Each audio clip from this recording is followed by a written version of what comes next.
Honda company करीब 2 करोड़ रुपए कमाती है हर मिनट। वो आज बाइक्स, कार्स, प्राइवेट जेट्स और इवन रोबोट्स बनाती है। बट सरप्राइजिंगली इन सब की शुरुआत एक ऐसे गरीब लड़के से हुई थी जिसे बचपन में खुद एक साइकिल तक नसीब नहीं थी। कहानी की शुरुआत होती है 1906 में। जापान के एक स्मॉल टाउन में जन्म होता है सोइचिरो होंडा का। उनके फादर एक लोहार थे और मदर सिलाई का काम करती थी। उनकी फाइनेंशियल कंडीशन बहुत खराब थी, इतनी खराब कि वो सोइचिरो के 5 भाई बहन को बेसिक मेडिकल केयर भी नहीं दे पाए और उन्हें बचपन में ही खो बैठे। इस कंडीशन से बाहर निकलने का एक जरिया था पढ़ लिख कर फ्यूचर में कहीं नौकरी करना। बट अनफॉर्चुनेटली सोइचिरो पढ़ाई में भी काफी कमजोर थे। लेकिन अभी भी एक उम्मीद बाकी थी और वो थी मशीन्स। बचपन में सोइचिरो अपने ग्रैंडफादर के साथ एक राइस मिल में जाया करते थे। इस मिल की खास बात यह थी कि वहां पे एक पेट्रोल पावर्ड मोटर का यूज करके काम किया जाता था, जो उस समय काफी रेयर थी। उस मोटर का साउंड, उससे निकलता हुआ धुआं और पेट्रोल की स्मेल उन्हें काफी फैसिनेटिंग लगती थी। और इसी मोटर को देखते देखते उनका मोटर्स और मशीन्स में एक पैशन डेवलप हो गया। 11 साल की उम्र में सोइचिरो के साथ कुछ ऐसा हुआ जिसने उनके इसी पैशन को एक लाइफ चेंजिंग डायरेक्शन दिया। उन्होंने अपनी लाइफ में पहली बार एक कार देखी थी। सोइचिरो उस कार से पूरी तरह मेस्मराइज्ड हो गए थे। उसे देखते ही वो बिना कुछ सोचे उसके पीछे भागने लगे। जब कुछ दूर जाके वो कार रुकी तो उसके नीचे थोड़ा सा पेट्रोल लीक हो गया। उन्होंने लिटरली नीचे झुककर पेट्रोल को स्मेल किया और उसे अपने हाथों में लगा लिया। और इसी वक्त उन्होंने ठान लिया कि वो एक दिन खुद अपनी एक कार बनाएंगे। ईयर 1922 सोइचिरो ने मैगजीन में एक एड देखा। टोक्यो शहर में आर्ट शोकोई नाम का एक गैराज था जो वर्कर्स ढूंढ रहा था। उन दिनों एक गैराज में कार्स को रिपेयर करना सोइचिरो के लिए एक ड्रीम जॉब थी। इसीलिए उन्होंने बिना देरी किए जॉब के लिए अप्लाई कर दिया और लकीली वो हायर भी हो गए। उन्होंने अपनी पढ़ाई छोड़ दी और केवल 14 साल की उम्र में अपनी मंजिल की तलाश में टोक्यो शहर की ओर निकल पड़े। सोइचिरो काफी खुश थे। वो फाइनली उन चीजों पे काम करने वाले थे जिनके लिए वो सालों से पैशनेट थे। लेकिन रियलिटी तो कुछ और ही थी। शुरुआत से ही आर्ट शोकोई के ओनर ने सोइचिरो को साफ सफाई और बेबी सिटिंग के काम पे लगा दिया। महीनों बीत गए लेकिन उन्हें कार्स को छूने तक नहीं दिया गया। वो अब होप खोते जा रहे थे। उन्होंने कई बार काम छोड़कर घर वापस जाने का सोचा, लेकिन वो केवल इसलिए रुक गए क्योंकि इस फेलियर के बाद उन्हें अपने पेरेंट्स को फेस करने की हिम्मत नहीं थी। 1923 में जापान में एक मेजर अर्थक्वेक आया, द ग्रेट कांटो अर्थक्वेक। पूरे जापान में मैसिव डिस्ट्रक्शन हुआ। लेकिन सरप्राइजिंगली यही अर्थक्वेक सोइचिरो के लिए लकी साबित हुआ। अर्थक्वेक के बाद आर्ट शोकोई के ज्यादातर मैकेनिक्स अपने अपने घरों को रिपेयर करने के लिए गांव लौट गए। अब गैराज में केवल सोइचिरो और एक और एम्प्लॉय बचे थे। इसीलिए फाइनली ओनर को सोइचिरो को कार रिपेयरिंग में लगाना ही पड़ा। ना केवल अब वो कार रिपेयरिंग सीख रहे थे, पर साथ में टेस्टिंग के लिए उन्हें मोटरसाइकिल्स और कार्स को चलाने का भी मौका मिला। सोइचिरो का काम देखकर सभी लोग सरप्राइज थे। वो बहुत जल्द वहां के सबसे बेस्ट मैकेनिक बन गए और उनका एक के बाद एक प्रमोशन होता चला गया। उसी दौरान जापान में मोटर स्पोर्ट्स की पॉपुलैरिटी बढ़ते जा रही थी। इसीलिए आर्ट शोकोई के ओनर ने सोइचिरो को एक रेसिंग कार असेंबल करने को कहा। सोइचिरो ने अमेरिकन कर्टिस बाइप्लेन का सेकेंड हैंड इंजन लिया और मिचेल नाम की एक अमेरिकन कार की बॉडी यूज करके एक रेसिंग कार असेंबल कर दी। इस कार का नाम भी कर्टिस रखा गया। 1924 की जापानीज मोटर कार चैंपियनशिप में इस कार ने हिस्सा लिया और फर्स्ट पोजीशन हासिल की। और इस रेस में सोइचिरो ने अकम्पनिंग इंजीनियर का रोल निभाया। ये सोइचिरो के लिए एक स्पेशल एक्सपीरियंस था और इसी के बाद मोटर स्पोर्ट्स सोइचिरो का एक नया ऑब्सेशन बन गया। लेकिन उन्हें इस बात का कोई अंदाजा नहीं था कि यही ऑब्सेशन आगे चल के उनके लिए लाइफ थ्रेटनिंग साबित होगा।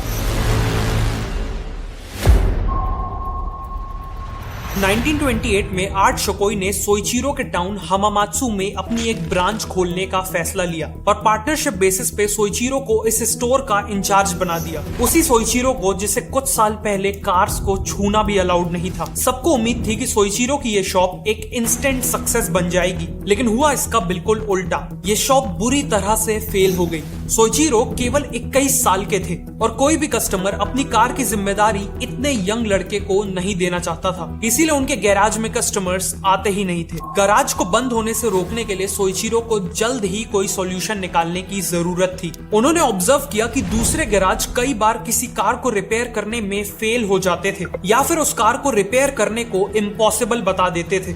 ऐसे केसेस में केवल सोइचिरो ही थे जो उन कार्स को रिपेयर करने की गारंटी देते थे और सच में उन्हें रिपेयर कर भी देते थे।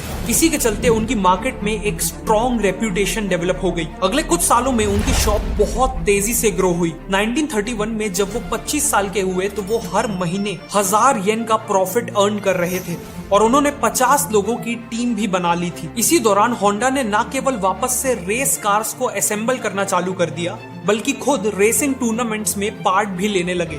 1936 तक उन्होंने कई रेसेस जीती और मोटर स्पोर्ट्स में ही अपना फ्यूचर करियर देखने लगे, लेकिन फिर उनके साथ एक भयानक ट्रेजेडी हो गई। जुलाई 1936 में रेसिंग के दौरान उनकी कार का एक मेजर एक्सीडेंट हुआ। जब सोइचिरो ने हॉस्पिटल में आंखें खोली तो उन्हें पूरी बॉडी में एक्यूट पेन महसूस हो रहा था। उनका फेस बुरी तरह से इंजर्ड था, लेफ्ट शोल्डर डिसलोकेट हो चुकी थी और रिस्ट फ्रैक्चर हो चुकी थी। सैडली होंडा के पास अब रेसिंग को हमेशा के लिए छोड़ने के अलावा कोई ऑप्शन नहीं था। उन्हें रिकवर होने में पूरे 18 महीने लग गए और इस दौरान उन्होंने ऑटोमोबाइल पार्ट्स की मैन्युफैक्चरिंग स्टार्ट करने का फैसला लिया। वो अब पिस्टन रिंग्स को मैन्युफैक्चर करने वाले थे। पिस्टन रिंग्स कार्स में लगने वाला एक इम्पोर्टेंट कंपोनेंट होता है और उस समय काफी डिमांड में भी था। उन्होंने गैराज की जिम्मेदारी अपने एम्प्लॉयज को दे दी और 1937 में टोकाई सेकाई नाम की कंपनी को एस्टैब्लिश किया। 50 नए एम्प्लॉयज हायर किए और काफी एक्सपेंसिव मशीन्स भी खरीद ली।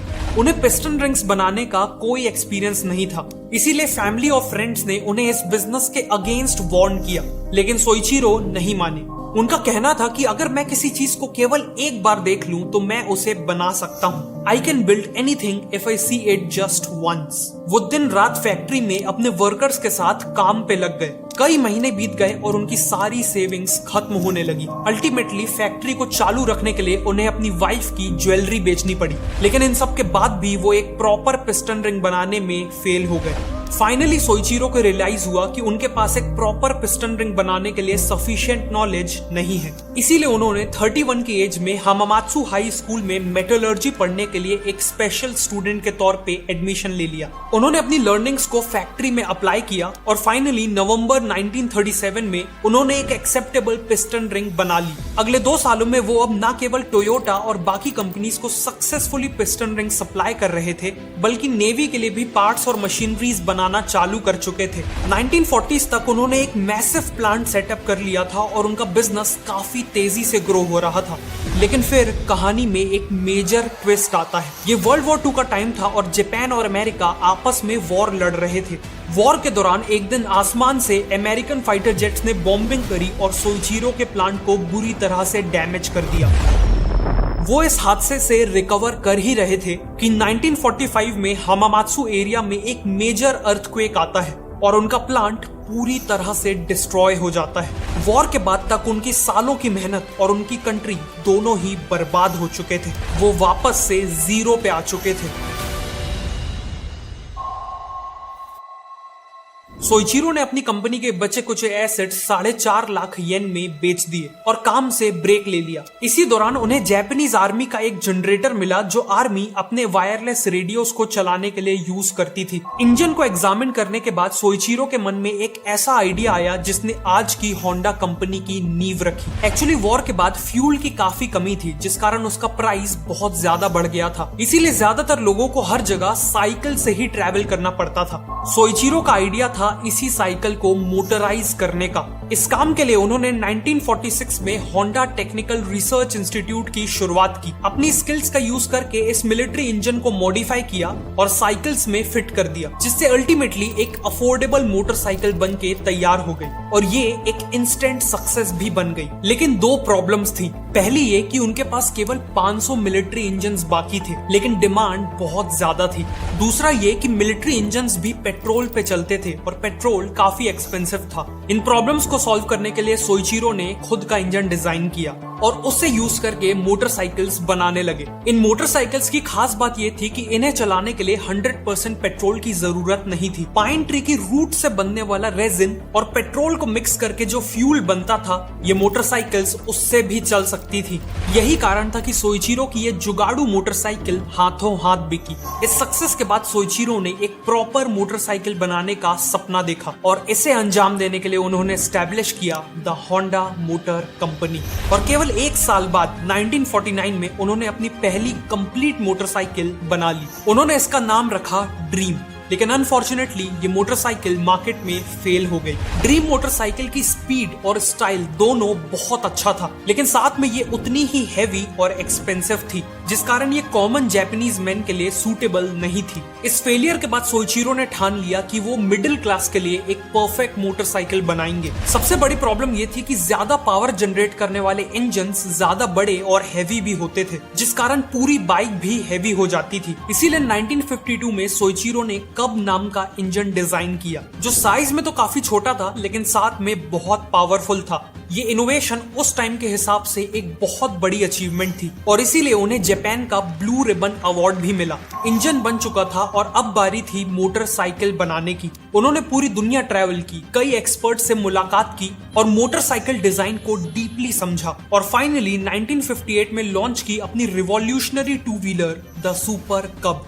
सुपर कब एक अफोर्डेबल और हाईली एफिशिएंट मोटरसाइकिल थी। इसकी सबसे बड़ी खासियत थी कि इसे लिटरली कोई भी चला सकता था। इसीलिए लॉन्च होते ही इसने जापान में कंपटीशन को ऑलमोस्ट इंस्टेंटली किल कर दिया। अर्ली 1960s तक होंडा जापानीज मार्केट में नंबर 1 बन चुके थे। साथ ही साथ वो हर साल लाखों मोटरसाइकिल्स पास के देशों में एक्सपोर्ट कर रहे थे, लेकिन वर्ल्ड के सबसे बड़े मार्केट को कैप्चर करना अभी भी बाकी था और वो मार्केट था अमेरिका। उस समय अमेरिका में मोटरसाइकिल्स की रेपुटेशन काफी खराब थी। वहां के लोग मानते थे कि मोटरसाइकिल्स केवल क्रिमिनल्स और बाइकर गैंग्स वगैरह यूज करते हैं। इस इमेज को बदलने के लिए उन्होंने टाइम, लाइफ और लुक जैसी प्रेस्टिजियस और पॉपुलर मैगजीन्स में अपनी मोटरसाइकिल्स का एड किया, लेकिन उन्होंने बड़ी ही स्मार्टली किसी भी एड में मोटरसाइकिल वर्ड का यूज नहीं किया। होंडा चाहता था कि अमेरिका के शरीफ लोग उनकी बाइक्स को अपनाएं, इसीलिए उन्होंने अपने एड्स की टैगलाइन को भी बड़ी ही स्ट्रेटेजिकली चुना। उनकी टैगलाइन थी you meet the nicest people on a Honda. उन्होंने इस एड में हाउसवाइफ्स, वर्किंग प्रोफेशनल और स्टूडेंट जैसे कॉमन लोगों को होंडा चलाते हुए दिखाया। ये मार्केटिंग स्ट्रेटेजी इतनी सक्सेसफुल हुई कि 1968 तक होंडा ने अमेरिका में 10 लाख मोटरसाइकिल्स बेच दी और 1973 तक वहां का 43% मार्केट शेयर कैप्चर कर लिया। Honda was on a roll. वो एक के बाद एक नए और इम्प्रूव्ड मॉडल्स लॉन्च करते जा रहे थे और वो 1960s में ही दुनिया के सबसे बड़े मोटरसाइकिल ब्रांड बन चुके थे। लेकिन सोइचिरो का बचपन का सपना अभी भी अधूरा था। अब टाइम आ चुका था उसे पूरा करने का, खुद की कार्स बनाने का। 1960s में जापान में ऑलरेडी टोयोटा, निसान और सुजुकी जैसी कंपनीज थी जो कार मार्केट को रूल कर रही थी। कंपटीशन बहुत ही स्टिफ था, इसीलिए सभी ने सोइचिरो को कार मैन्युफैक्चरिंग में एंट्री लेने से मना किया। लेकिन सोइचिरो डिसीजन ले चुके थे। उन्होंने मैसिव टाइम और मनी इन्वेस्ट करके 1963 में अपना पहला 4 व्हीलर लॉन्च किया। लेकिन उनका पहला 4 व्हीलर कोई कार नहीं थी, बल्कि T360 नाम का एक पिकअप ट्रक था। अनफॉर्चुनेटली ये ट्रक कमर्शियली एक फेलियर था। होंडा की शुरुआत अच्छी नहीं हुई थी, लेकिन उन्होंने हमेशा की तरह हार नहीं मानी। उन्हें मोटरसाइकिल मार्केट में सक्सेस तब मिली थी जब उन्होंने एक कॉमन मैन के लिए मोटरसाइकिल बनाई थी। सिमिलरली 1967 में उन्होंने एक कॉमन जापानीज फैमिली के लिए होंडा N360 लॉन्च की, जो एक स्पेशियस और हाई माइलेज देने वाली कार थी। लेकिन उसकी यूएसपी थी उसका प्राइस। N360 अपने कॉम्पिटिटर से अराउंड 25% चीपर थी, इसीलिए इसने लॉन्च होते ही जापानीज मार्केट को डिसरप्ट कर दिया। जापान में तो सक्सेस मिल चुकी थी, लेकिन अपने 4 व्हीलर से एक ग्लोबल इम्पैक्ट करना अभी भी बाकी था। 1970s में होंडा ने एक बहुत बड़ी अपॉर्चुनिटी को स्पॉट किया। उस समय पूरे वर्ल्ड में एक ऑयल क्राइसिस चल रहा था, जिस कारण फ्यूल बहुत एक्सपेंसिव था। साथ में यूएस गवर्नमेंट ऑटोमोबाइल से होने वाले पोल्यूशन के कारण काफी कंसर्न थी। The great question of the 70s is, shall we surrender to our surroundings, or shall we make our peace with nature and begin to make reparations for the damage we have done to our air, to our land, and to our world? इसीलिए उन्होंने clean air act के through automobile companies के ऊपर strict regulations लगा दिए। मतलब अब उन्हें बिजनेस करने के लिए अपने इंजन्स को इस तरह मॉडिफाई करना होगा जिससे वो कम पॉल्यूशन करें। इस रेगुलेशन के बाद सभी कार कंपनीज ने लॉयर्स को हायर करके यूएस गवर्नमेंट के अगेंस्ट केसेस फाइल कर दिए। लेकिन वहीं दूसरी तरफ होंडा ने लॉयर्स की जगह बेटर इंजीनियर्स को हायर करके अपने इंजन को बेटर बनाने पे काम चालू कर दिया। अगले कुछ सालों में होंडा ने compound vortex controlled combustion engine, short में सीवीसीसी इंजन लॉन्च किया। ऑटोमोबाइल की दुनिया में ये एक मेजर ब्रेक थ्रू था। ये इंजन ना केवल पॉल्यूशन स्टैंडर्ड्स के हिसाब से फिनोमिनल था, बट वो साथ में काफी फ्यूल एफिशिएंट भी था और किसी और कंपनी का इंजन इसके आसपास भी नहीं था। होंडा ने 1975 में इसी इंजन के साथ अपनी होंडा सिविक को लॉन्च किया। ये कार कस्टमर्स और गवर्नमेंट दोनों की रिक्वायरमेंट्स को 100% सेटिस्फाई कर रही थी एंड एज एक्सपेक्टेड इसने अमेरिकन कार मार्केट को हिला के रख दिया।